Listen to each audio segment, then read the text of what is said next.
गुर्जर समाज का एक बीड़ा उठाया। अगर मेरे गुर्जर समाज को अगर कोई नीच दिखाएगा तो उसको बार बार भी मैं मुझे 10 निर्भय सिंह गुर्जर के पहले जर्नलिस्ट थे जिन्होंने इंटरव्यू किया। उन्होंने कहा कि निर्भय सिंह गुर्जर से आप मिले तो उसके पूर्व में कोई टीवी इंटरव्यूज नहीं देखे उन्होंने।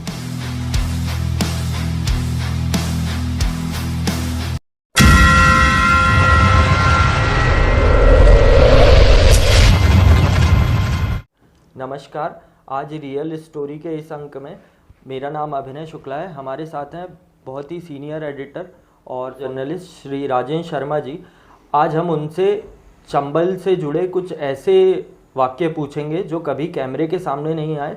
इवन दो उनकी डॉक्यूमेंट्रीज डकैतों पे, चंबल की राजनीति पे काफ़ी प्रसिद्ध हैं, पर उसके पीछे के क्वेश्चंस जो आम जनता में रोचक रहते हैं, सब लोगों का मन रहता है उनसे पूछना, वो कभी कोई पूछ नहीं पाता। आज हमारे पास अवसर है कि हम सर से ये क्वेश्चंस पूछें और उनकी डकैत सीरीज़ के बारे में और ज़्यादा जानें। उसके पीछे क्या मेंटालिटी रही, सिस्टम कैसे इन्वॉल्व रहा, पुलिस का क्या रिएक्शन रहा, लोगों में कितना समर्थन रहा डकैतों को लेके, इन सब पे बात करेंगे सर राजेश शर्मा जी। सर, अब सर आप बताइए कि आपका निर्भय सिंह गुर्जर जो फॉर्मर डकैत थे उनका बहुत प्रसिद्ध हुआ यूट्यूब पे। उसका आप पहले जर्नलिस्ट थे जिन्होंने इंटरव्यू किया। उससे पहले कभी किसी बड़े पब्लिकेशन ने या कभी टीवी पे तो कभी नहीं आया उससे पहले। तो आपका क्या अनुभव रहा, आपने कैसे उसको देखा और मतलब कितना खतरनाक रहा वहाँ तक जाना? क्योंकि जनरली बहुत सारे लोग नहीं प्रेफर करते एक रिपोर्टर का वहाँ अकेले जाना और सीधे उससे क्वेश्चन करना। तो क्या सर? बहुत देखिए बड़ा इंटरेस्टिंग है और ये नए पत्रकारों के सीखने के लिए भी बहुत मैं समझता हूँ अच्छा रहेगा वो भी सुने इसको। तो एक उनको एक दिमाग में एक आइडिया मिलेगा कि आगे की कुछ अगर उनको इस तरह के कोई एक्सपीडिशन करने हैं, कोई ऐसा अभियान करना है जिसमें कि खतरा है, तो वो इससे कुछ ना कुछ ज़रूर उनको हासिल होगा। मैं आपको बता दूं कि मैं ऐसा पहला पत्रकार तो नहीं था जो डकैतों के साथ मिला था, लेकिन मुझे कई लोगों ने कहा कि निर्भय सिंह गुर्जर से आप मिले तो उसके पूर्व में कोई टीवी इंटरव्यूज़ नहीं देखे उन्होंने। जाहिर तौर पर उस समय लाइव था और ये 25 साल पुरानी बात है, 25 साल से ज़्यादा हो चुके हैं इसको। और निर्भय सिंह गुर्जर का बड़ा नाम चला था उसमें, अखबारों के वालों के साथ वो मिलता था। जैसे जब वो जाता था औरैया या भिंड के कुछ इलाके में या इटावा में या जालौन जो उसका इलाके थे, अगर वो जब जाता था ना तो वहां पर पत्रकारों को मैसेज दे देता था लोकल कि भाई मैं ऐसा करूंगा। तो इतना तो उसमें था थोड़ा सा, लेकिन उसको ये डर रहता था कि कहीं इन्फॉर्मर के तौर पर खबर लीक ना हो जाए और उसकी जानकारी कहीं दूसरी जगह ना चले जाए कि उसकी लोकेशंस क्या है। तो इसलिए वो नहीं होता था। पहला उसका जब इंटरव्यू हमने किया तो वो बड़ा सतर्क था। हमने करीब उसको 4 या 5 बार मैसेज भेजे अलग अलग इन्फॉर्मर्स के थ्रू, खासतौर पर गुर्जर समाज के उसके जो लोग थे जो जिनसे वो कभी कभी मिलता था बुला के, या जिनके बच्चों की शादियों में वो कभी कोई पैसे पहुंचाता था, या जिनके कोई विवाद होते थे कानूनी जमीन को लेकर झगड़े, उनको सुलझाने की बात करता था वो। या फिर चुनाव में वोट दिलाने के लिए कि गुर्जर समाज का कोई अगर प्रत्याशी है या उसके इंटरेस्ट का कोई प्रत्याशी है किसी पॉलिटिकल पार्टी में, उसको जिताने की कोशिश करनी है, तो गुर्जर समाज को एक मैसेज जाता था उसकी तरफ से और बाकायदा वो लेटर पैड भी रखता था। हाँ, दस्यु सरदार निर्भय सिंह गुर्जर IPS, ऐसा वो लिख के रखता था उसमें। तो जब ये बातें चली कि निर्भय सिंह गुर्जर जो है वो अभी भी बहुत सक्रिय है और बहुत ही खूंखार डकैत है, किसी से मिलता नहीं है, बहुत चालाक है, पुलिस परेशान है उस इलाके की थोड़ी सी, क्योंकि पुलिस की गिरफ्त में वो आता नहीं था। उसका सोसाइटी का सोशल नेटवर्क इतना स्ट्रांग था कि पुलिस की प्रेजेंस के पहले ही उसको जानकारी मिल जाती थी कि 5 किलोमीटर में पुलिस है, 10 किलोमीटर के अंदर पुलिस है, 15 में है, आसपास कितनी पुलिस की पिकेट्स कहाँ पे हैं। तो हमने सोचा कि क्यों ना कोशिश की जाए निर्भय सिंह गुर्जर से मिलने की कि भाई एक डाकू के मन में क्या है, क्योंकि मध्य प्रदेश चंबल जो है वो डाकुओं का गढ़ रहा है। मतलब ये आपने पढ़ा भी होगा और कई जगह आपने देखा भी होगा कि जब फूलन देवी ने सरेंडर किया था उसकी बहुत तस्वीरें आई थी। जब मलखान सिंह ने सरेंडर किया था, मोहर सिंह माधो सिंह ने सरेंडर किया था, उसकी तस्वीरें खूब आई थी। जी जी लेकिन ये सरेंडर डेकॉइट थे, मतलब ये लाइव जाके किसी ने इनसे जी, जी। इंटरव्यू नहीं किया था। उस समय वो देते भी नहीं थे। अखबार वाले को छोटा मोटा कभी जाते हो तो बात कर ली हो, क्योंकि अखबारों की तो पहुंच बहुत इंटीरियर तक है, लेकिन किसी मीडिया की, और मीडिया बहुत ताजा ताजा था, जी जी मतलब 2 4 5 साल हुए थे इलेक्ट्रॉनिक मीडिया को फले फूले इंडिया में।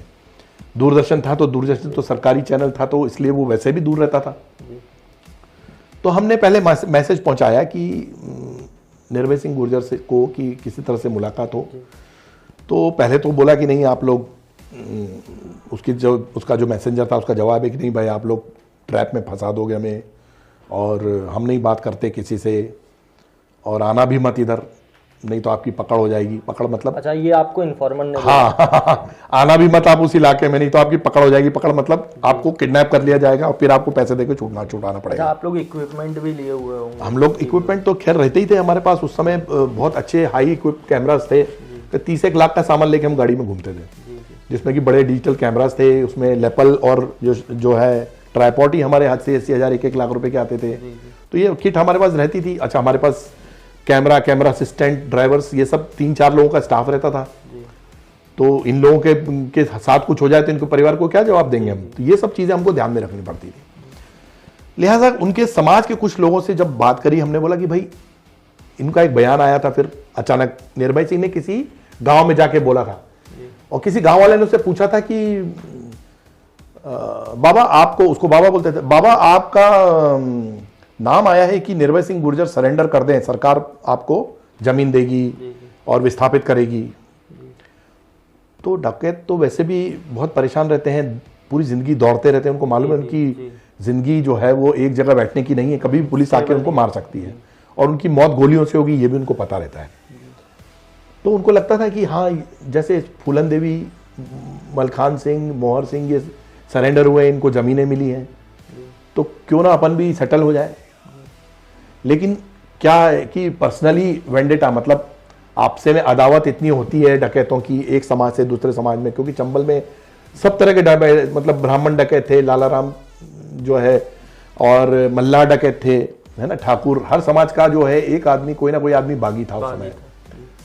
और उस समय जो है मान सिंह के जमाने से ये था कि बागी हुए थे, वो असली बागी थे, जिन्होंने समाज के अन्याय से लड़ते हुए अपने आप को बागी घोषित किया था। तो वो तो बागी थे, लेकिन ये तो अपराधी थे, वो बस सिस्टम के अगेंस्ट थे, वो सिस्टम के अगेंस्ट थे, वो है ना, वो अन्याय के खिलाफ थे।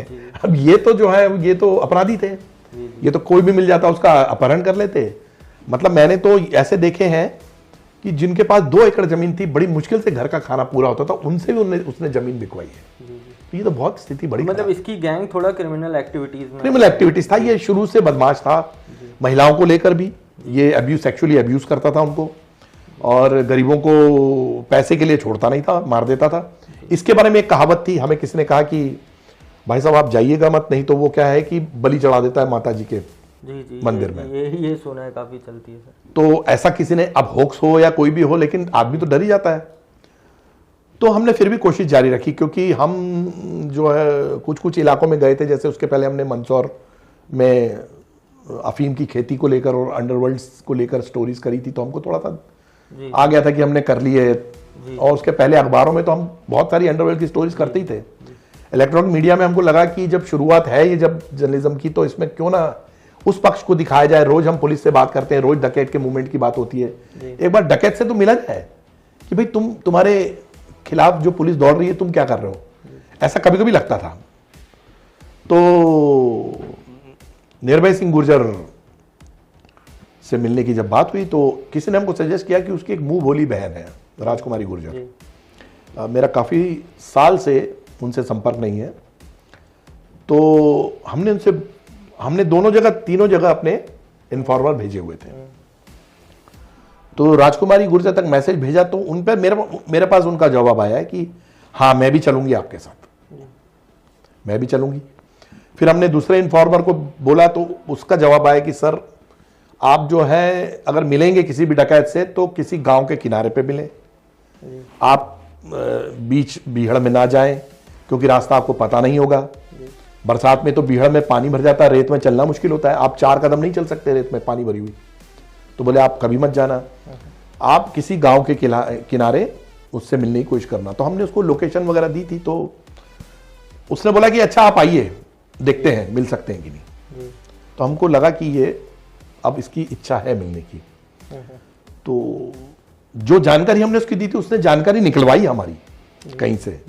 अब उसके उनके खुद के सोर्स होते हैं, तो जानकारी निकलवाई। तो उसने कहा कि अच्छा आप आइए। तो हम कुछ दिन का प्लान के लिए गए थे, हमें नहीं मालूम था कि कितने दिन में मिलेगा, 1 दिन में 5 दिन में। तो हम जाके भिंड में ठहर गए। भिंड में हमारे पास मैसेज आया कि आप इटावा वाली रोड पे आ जाइए, इटावा के पास में जो मध्य प्रदेश उत्तर प्रदेश की सीमा है, वहीं पे आपसे बाबा कभी मिल सकते हैं। तो फिर हमने सोचा कि क्यों ना, मतलब राजकुमारी गुर्जर हमारे साथ है तो उनको भी ले लिया जाए। तो हमने बोला कि ठीक है हम उनको ले लेंगे। उनको भी हमने बोल दिया कि आप आ जाइए भिंड में, हम हमारे साथ आप रहेंगी तो एक सेफ्टी रहेगी, क्योंकि उस समय पहली बार ऐसा था और ये लगता था कि कहीं ये डकैत हमको रोक लिया अगर इसने और बोला कि अब आपको जाने नहीं देंगे, तो वो कैमरामैन और बेचारे असिस्टेंट और दूसरे और खुद मेरा परिवार क्या हो स्थिति हो। तो करते ही थे। और ये तो पैसे के लिए कुछ भी कर सकते हैं। तो उसके 1 दिन पहले हम जब वहां पहुंचे भिंड में, तो हमने वहां पे इलाके का दौरा किया। मतलब काफी, हम एक फूफ करके जगह है, एक पचनादा करके जगह है, 5 नदियों का संगम है, चंबल, यमुना, सिंध, ऐसे पार्वती और ऐसे 5 नदियां हैं। वो एरिया डेंस फॉरेस्ट है सर? वो एरिया डेंस फॉरेस्ट तो नहीं है, नदी का इलाका है, फॉरेस्ट से क्रॉस होके जाता है। और फॉरेस्ट भी कोई बहुत डेंस फॉरेस्ट नहीं है, वो छोटी झाड़ी के जंगल है बीहड़ के। पर उस टाइम कुछ होगा नहीं। हाँ, डेंस फॉरेस्ट इधर शिवपुरी तरफ है, लेकिन अगर आप इधर भिंड में जाएंगे तो आपको छोटे मोटे जंगल, कटीले झाड़ और पूरा निर्जन इलाका, क्योंकि वो तो चंबल की बीहड़ है ना, बीहड़ में जंगल बहुत घना नहीं होता है, लेकिन जंगल ऐसा होता है उसमें घाटियां बनी होती है। मतलब एक टीला आएगा रेत का पहाड़ का, फिर नीचे गड्ढा हो जाएगा, फिर 2 टीले आपको दिखेंगे 30-30 फीट ऊंचे, और कौन कहां से जा रहा है ये सिर्फ डकैतों को मालूम है, जो यहाँ स्थानीय लोगों को मालूम है। आप नया आदमी जाएगा तो आप यहां से 5 कदम चलने के बाद जहां से चले उस रास्ते को नहीं पहचान पाएंगे। मतलब तो ऐसे हम निकले। तो हमने बोला चलो हम मेन रोड पे, जहां रोड पक्की बनी है, वहां घूम के आते हैं। वहां घूम के आए तो हमको यूपी पुलिस की एक पिकेट ने हमको रोक लिया। उनकी एक गाड़ी थी, उसमें एक डीएसपी थे, और उन्होंने हमको रोक लिया कि उनके साथ 6-7 जवान थे, सब बंदूक लेके आ गए एकदम। उनने हमारी गाड़ी पे देखा न्यूज वाले हैं, अच्छा ठीक है, अरे तुम यहाँ क्या घूम रहे हो? हमने बोला साहब ऐसे ही घूम रहे हैं। रात का वक्त था? नहीं, दोपहर का वक्त था। दोपहर भाई निर्भय ने बोला था मैं आऊंगा, तो हमने बोला ठीक है तब तक हम घूमते हैं। तो उस दिन तो वो नहीं आया, लेकिन हम घूम रहे थे, तो हमको उन्होंने रोक लिया कि आप कैसे? हमने बोला आप तो घूम रहे हैं। बोले ये चंबल में कोई घूमने की जगह है? तो बोला आप भी तो घूम रहे हो। बोले हम तो पुलिसिंग कर रहे हैं, हम तो यहाँ पर देख रहे हैं कि कोई काम नहीं हो। तो बोला आप रहोगे ना अभी यहाँ पे थोड़ी देर? बोला हाँ क्यों? मैं वो निर्भय सिंह मिलने आने वाला है हमारे साथ में। इतना सुनना था तो डीएसपी ने सभी सिपाही को बोला कि जल्दी से बैठो। वो भागे वो एकदम से, क्योंकि उनको मालूम था कि पुलिस पे अटैक करता है वो छुप के। तो ये उनके लिए एक स्ट्रेटेजी रहती है, पुलिस कभी भी उस इलाके में फिर नहीं जाती है जहां वो आने वाला होता है, वो फिर घेर के रखती है। तो वो भागे वहां से। तो उन्होंने बोला कि नहीं अब आप निकल जाओ, हम भी निकल रहे हैं, क्योंकि पुलिस को देख के ही वो गोली चलाएगा और हम लोगों को मालूम नहीं है कहां से आ रहा है वो। मैंने बिल्कुल सही कहा आपने। तो बेचारे वो निकल गए। फिर मैंने वहां पे एसपी ऑफिस, एसपी साहब थे वहां पे उस समय इटावा के, उनसे मैंने बात कराई उनकी कि देखिए एसपी साहब, तो एसपी साहब ने बोला कि नहीं ये मेरे को बोल के गए, मेरे को इत्तला करके गए।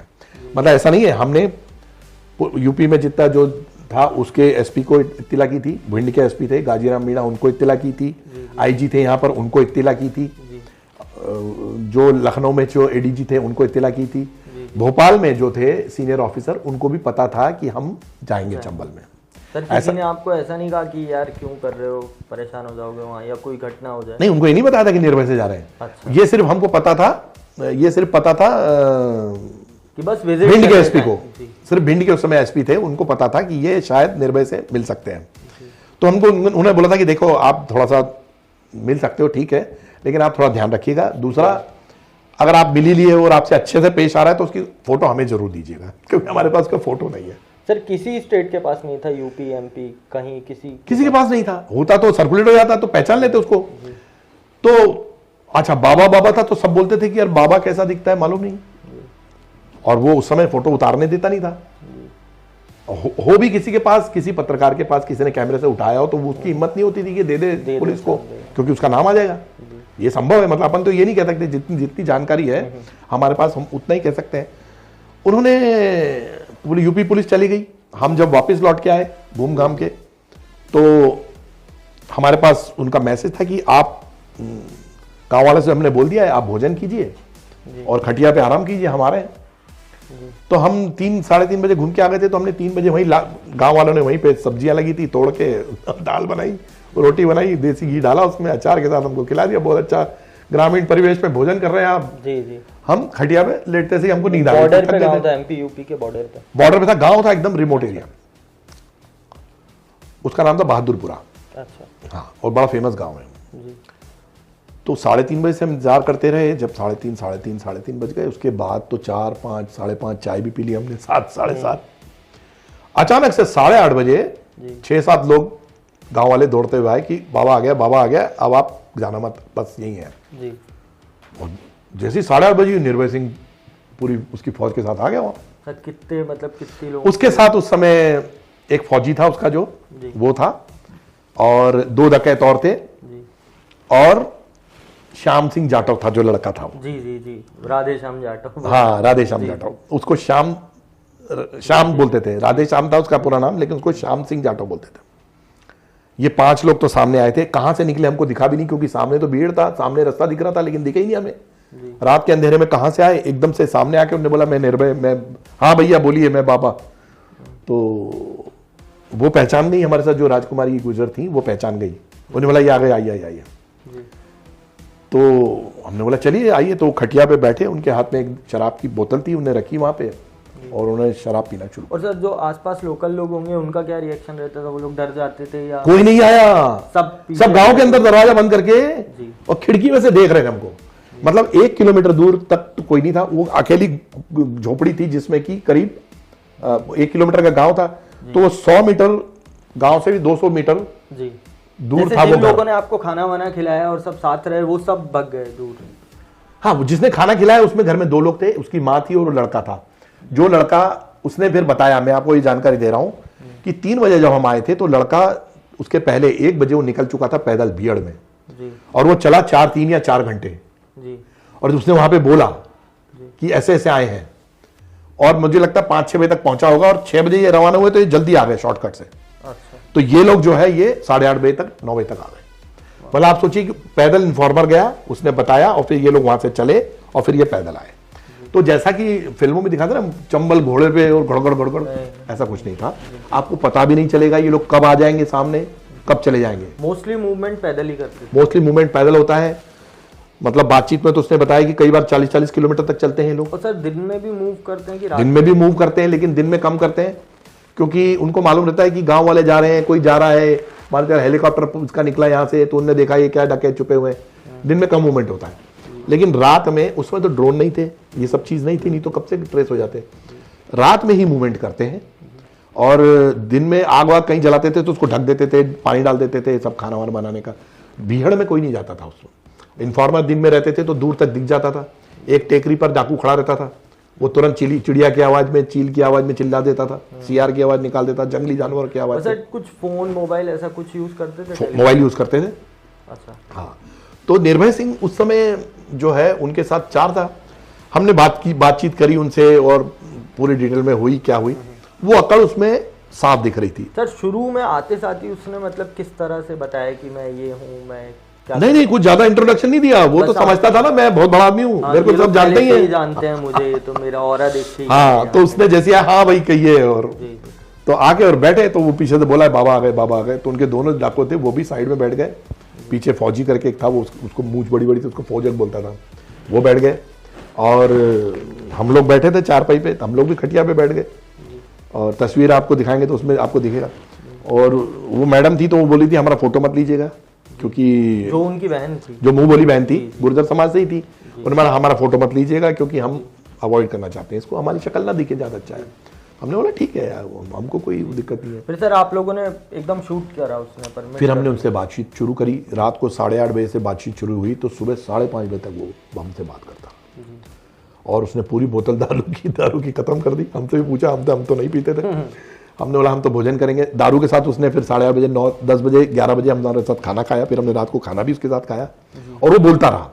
उसके चेहरे पर एकदम अकड़ है और ऐसा बोलता था कि जैसे उसको पॉलिटिकली पैट्रोनेज है, उसके पास संरक्षण है उसको। हाँ, जैसे सर वीडियो में बोल रहा है वो कि कांग्रेस का।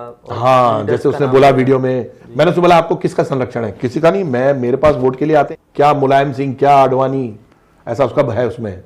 और उसमें वो जो ठसक थी कि हमने पूछा उससे कि आप, हम तो इसलिए आए थे कि आप, ऐसा चल रहा था कि आप आत्मसमर्पण करने वाले हैं।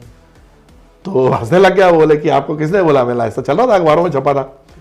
तो बोले हाँ, हमने बोला था एक बार कि निर्भय सिंह कोई चिड़िया बकरिया का बच्चा नहीं है। हम जाएंगे तो हमारे लिए हेलीकॉप्टर आए और हम हेलीकॉप्टर में बैठ के जाएंगे। हेलीकॉप्टर में बैठ के सरेंडर? हाँ, बैठ जाएंगे, सरेंडर करके हेलीकॉप्टर में बैठ के फिर हम जाएंगे सरेंडर करने सरकार के पास, भोपाल। तो मतलब, लेकिन उसकी जो चालाकी तो समझ में आ रही थी। वो सिर्फ बयानबाजी के लिए उसने किया था, पुलिस को। और सर मतलब जैसे इनका रेवेन्यू वगैरह रहता है, ये लोग कैसे फंक्शन करते हैं? पैसा कहाँ से आता है? कैसे मैनेज करते हैं ये लोग? तो उस समय जब वो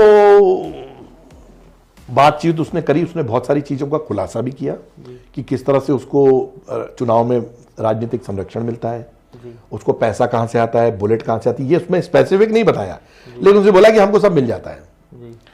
और कौन कौन उसके को जानता है वो ये भी बताया उसने। मैं इसको भी जानता हूँ, उसको भी जानता हूँ, फलाने को जानता हूँ, ये पुलिस वाला मेरे से इतने पैसे लेता है, ये पुलिस वाला मुझसे उतने पैसे लेता है। ये उसने दावा किया। डाकू है लेकिन कुछ भी बोल सकते हैं वो। उनकी बातों में बहुत ज्यादा विश्वास नहीं होता है। सिर्फ विश्वास उस बात का होता है कि वो अपराध क्यों कर रहे हैं, उसका क्या कारण बताएगा। तो उस समय उसने बताया कि उसने आवाज दी जोर से। और मैंने उससे पूछा कि अच्छा आप अकेले आ गए 4 लोग?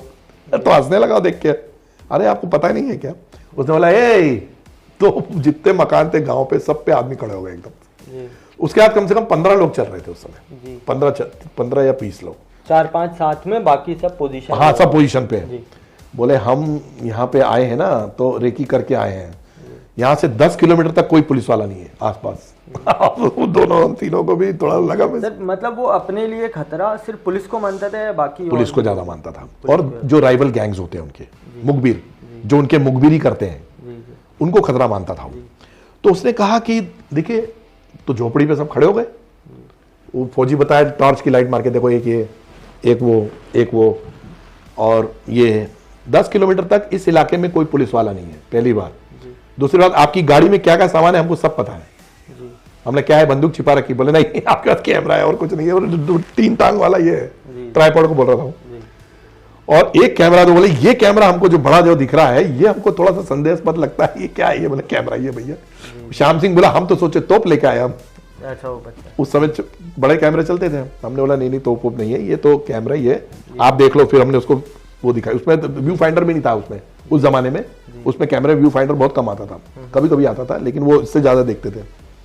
तो वो थोड़ा निश्चित हो गया था कि ये लोग सेफ है, मतलब ये नहीं है।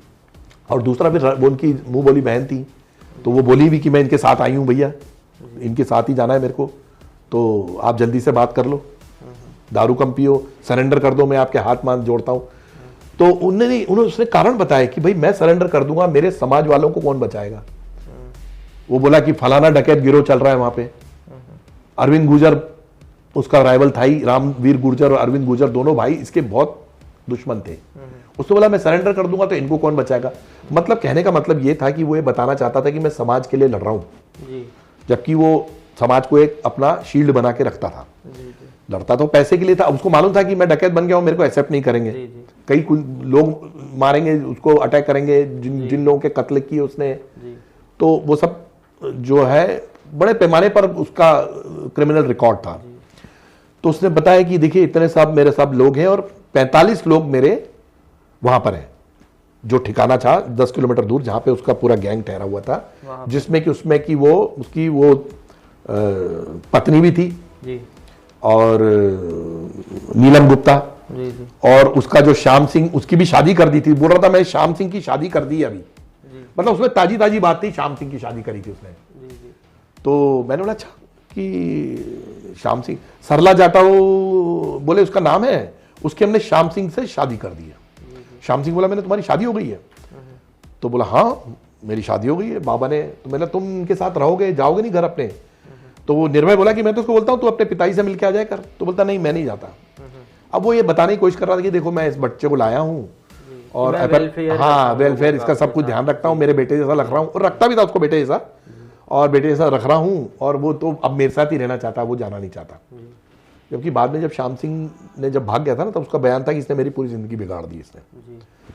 तो इस तरह से निर्भय सिंह जो है वो उसने बताया कि ये सब चीज़ें हैं।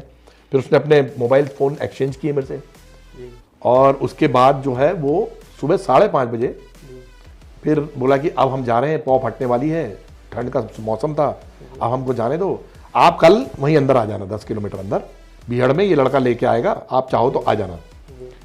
तो हमने बोला कि भाई देखते हैं, ऐसे करके उसको 5:30 बजे चला गया। उसको मालूम था कि सुबह पुलिस की जो है वो पॉलिसिंग शुरू हो जाती है, सुबह 6 बजे से 5:30 6 बजे से पुलिस वाले उस एरिया में जब जैसी पौ पटती तो पुलिस की गाड़ी आना शुरू हो जाती है। इसलिए उसको मालूम था कि अपन गायब हो जाओ पहले, तो चला गया, वो गायब हो गया वो। तो फिर हम लोग रुके, और इस बीच क्या हुआ, जब बातचीत चल रही थी उसके बाद 40 लाख रुपए कैश था,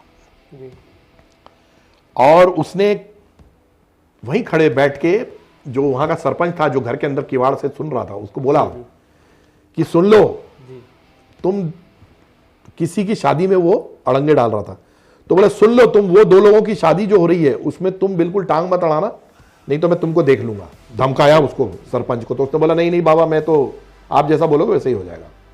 और उसने बोला कि हम ये 2 लाख इसको दे रहे हैं, 1 लाख उसको देके जा रहे हैं, 30,000 इसको देके जा रहे हैं, इनकी शादी के लिए, ये इनके लिए, ये इनके खर्चे के लिए।